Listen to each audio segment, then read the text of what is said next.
வைகோ பேச்சால் செமக்கடுப்பில் முதல்வர் விஜய். குதிரை பேரம் புகாரால் ஆட்டம் கண்ட தாவேகா. சமீபத்துல நடந்து முடிஞ்ச சட்டமன்ற தேர்தல்ல 108 தொகுதிகள்ல மாபெரும் வெற்றி பெற்று தமிழகத்தோட புதிய ஆட்சி அமைச்சிருக்கு நடிகர் விஜயோட தமிழக வெற்றி கழகம். இந்த புதிய அரசுக்கு முன்னாடி திமுக கூட்டணியில இருந்த பல கட்சிகள் இப்போ தங்களோட ஆதரவை நீட்டிச்சிட்டு வராங்க. இதனால பெரும்பான்மையை நிரூபிச்சு ஆட்சியை தக்க வைக்கக்கூடிய முயற்சியில தாவேகா தீவிரமா இறங்கியிருக்கு. இந்த மாதிரியான பரபரப்பான சூழல்ல தமிழக அரசியல்ல பெரும் புயலை கிளப்பி இருக்கிறது மறுமலர்ச்சி திராவிட முன்னேற்ற கழகம், அதாவது மதிமுக. பொதுச் செயலாளர் வைகோவோட சமீபத்திய அதிரடி அறிக்கை. சமீபத்துல திமுக கூட்டணியில இருந்து மதிமுக அதிகாரப்பூர்வமா வெளியேறுச்சு.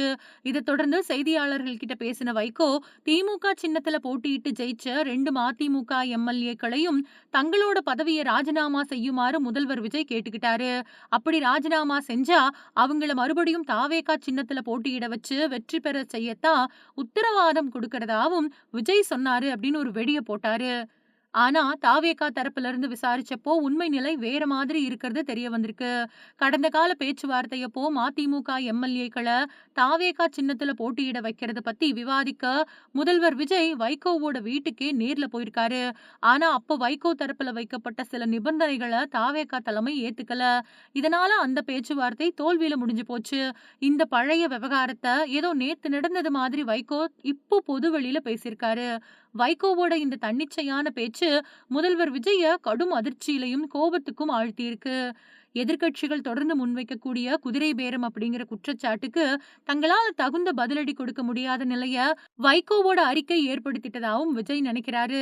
அது மட்டும் இல்லாம இந்த விவகாரம் பொதுமக்கள் கிட்டையும் புதிய அரசு மேல ஒருவித அதிருப்தியையும் முதல்வர் விஜயோட அரசியல் பிம்பத்துக்கு ரொம்ப பெரிய களங்கத்தையும் ஏற்படுத்தியிருக்கு.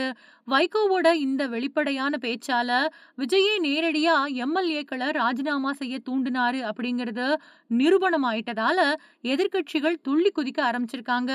இதன் காரணமா இனிமேல் இந்த விவகாரம் பத்தி பொதுவெளியில பேச வேண்டாம் அப்படின்னு வைகோ அப்புறம் அவரோட மகன் துரை வைகோ இவங்களுக்கு தாவேகா தரப்புல இருந்து ரொம்பவே கடுமையான எச்சரிக்கை விடுக்கப்பட்டிருக்கிறதாவும் சொல்லப்படுது. வைகோவோட இந்த பேச்சுக்கு பின்னாடி எதிர்க்கட்சிகள் தாவேகா அரச ரொம்பவே கடுமையா விமர்சனம் பண்ணிட்டு வராங்க.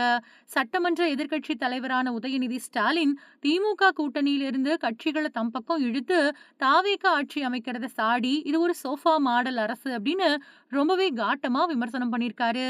அது மட்டும் இல்லாம சட்டமன்றத்துல முதல்வர் விஜய் டான்ஸ் ஆடல, அவ்வளவுதான் குறை அப்படின்னு உதயநிதி சமீபத்துல சட்டசபையில ஆற்றின உரை சமூக வலைதளங்கள்ல ரொம்ப பெரிய விவாத பொருளா மாறி இருக்கு.